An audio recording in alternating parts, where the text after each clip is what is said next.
নমস্কার বন্ধুরা, মনীষা রান্নাঘরে সবাইকে স্বাগত। প্রতিদিনের মতো আবারও নিয়ে চলে এলাম দুর্দান্ত স্বাদের একটা রেসিপি। আর এই রেসিপি দেখতে হলে অবশ্যই প্রথম থেকে শেষ পর্যন্ত দেখতে থাকুন, তা না হলে কিন্তু বুঝতে পারবেন না এত সুন্দর রেসিপি আমি কিভাবে বানালাম। তো দেখুন, এখানে আমি নিয়েছি 6 পিস পটল। আর পটলগুলোর উপরের যে আঁশের মতো যে জিনিসটা থাকে সেটা কিন্তু আমি ছুরি দিয়ে বেশ ভালো করে পরিষ্কার করে ধুয়ে নিয়েছি। এখন আমি পটলটা কেটে নেব। তো একটা একটা করে প্রথমে আমি কেটে নিচ্ছি। পটলটাকে এইভাবে মাঝখান থেকে আমি দু টুকরো করে নেব।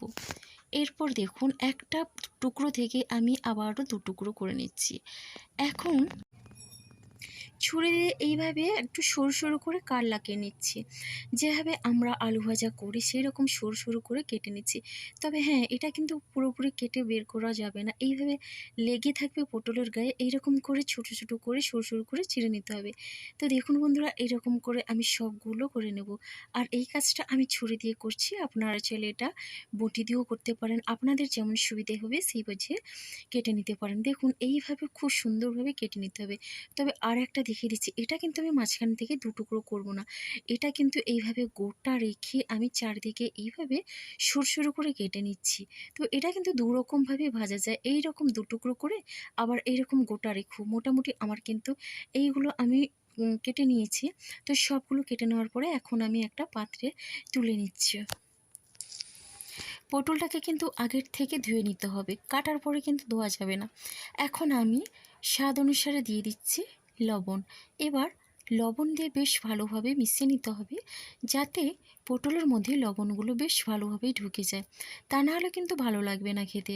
এইভাবে করে আমি ঝাঁকিয়ে দিয়ে বেশ ভালোভাবে পটলটাকে লবণের সঙ্গে মিশিয়ে নিলাম। আর এখন দেখুন, এটা মিশিয়ে নেওয়ার পরে আমি 2 মিনিট রেস্টে রেখেছিলাম। এরপরে 2 মিনিটের পরে আমি এখন প্লেটে এইগুলো এইভাবে সাজিয়ে রেখে দিচ্ছি। আর এখন কিন্তু আপনারা চাইলে 10 মিনিটের বা 5 মিনিটের মতো এটা ফ্যানের তলায় রেখে দিতে পারেন। আমি না এখন একটা ছোট্ট কাপড় দিয়ে বেশ ভালোভাবে পটলের গা থেকে কিন্তু জলজলে ভাবটা পরিষ্কার করে দিলাম। এখন আমি দুটো ডিম নিয়েছি, আর আমি ডিমের কুসুমটা তুলে নেব আর সাদা অংশটা রেখে দেব। তবে দেখুন, ডিমের কুসুমটা কিন্তু একটু ফেটে গেছে, তার জন্য আমি হালকা করে তুলে নিয়েছি, একটু থেকেও গেছে।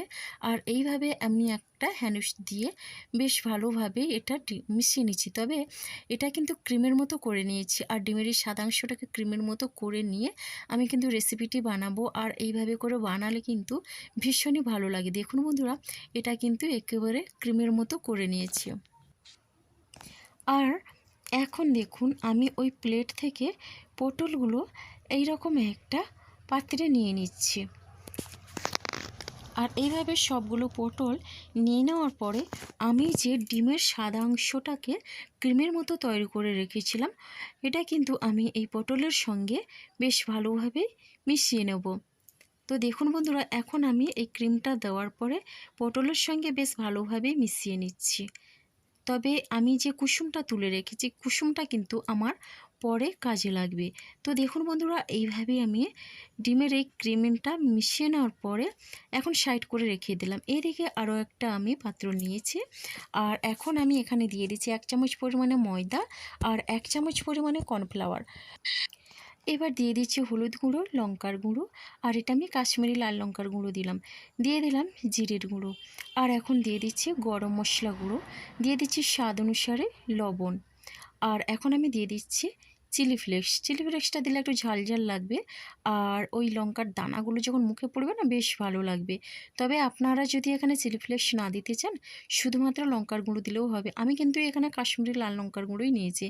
এখন আমি শুকনো উপকরণগুলো বেশ ভালোভাবে মিশিয়ে নেওয়ার পরে এখানে 3 চামচের মতো জল দিচ্ছি। ছোটো চামচে 3 চামচের মতো জল দিয়ে এইভাবে চামচের পেছনটা দিয়ে বেশ ভালোভাবে মিশিয়ে নিয়ে এরপরে এখানে আমি আগের থেকে যে কুসুমটা রেখেছিলাম, ওই কুসুম আমি দিয়ে দিচ্ছি। কুসুমটাকে কিন্তু আমি ফেটিয়ে নিয়েছি। তো কুসুমটা দিয়ে এখন আমি বেশ ভালোভাবে মিশিয়ে নেব। তবে বন্ধুরা একটা কথা জানবেন, এই সব মিশ্রণগুলো দিয়ে যদি পটলের এই রেসিপিটি বানানো যায় সত্যি দুর্দান্ত লাগে। একঘেয়ে পটল ভালো যখন না লাগে তখন এই রকম পটলের রেসিপিটি বানিয়ে নিতে পারেন। ভীষণই সুন্দর লাগে আর এটা খেতে অনেকটা মুচমুচে আর দুর্দান্ত টেস্টি হয়, ভেরি ইয়াম্মি। তো বন্ধুরা দেখুন, এখন আমি এই মিশ্রণটাকে আগের থেকে যে ডিমের সাদা অংশের মধ্যে পটলটা রেখেছিলাম ওর মধ্যেই কিন্তু আমি দিয়ে দিচ্ছি, আর দিয়ে একই রকমভাবে বেশ ভালোভাবে মিশিয়ে নিচ্ছি। আর এটা মিশিয়ে নেওয়ার পরে সাইড করে রেখে দিচ্ছি। আর এদিকে দেখুন, একটা প্লেট নিয়েছি, প্লেটের মধ্যে দিয়ে দিচ্ছি ময়দা 1 চামচ, আর দিয়ে দিচ্ছি কর্নফ্লাওয়ারটাও 1/2 চামচ পরিমাণে দিলাম।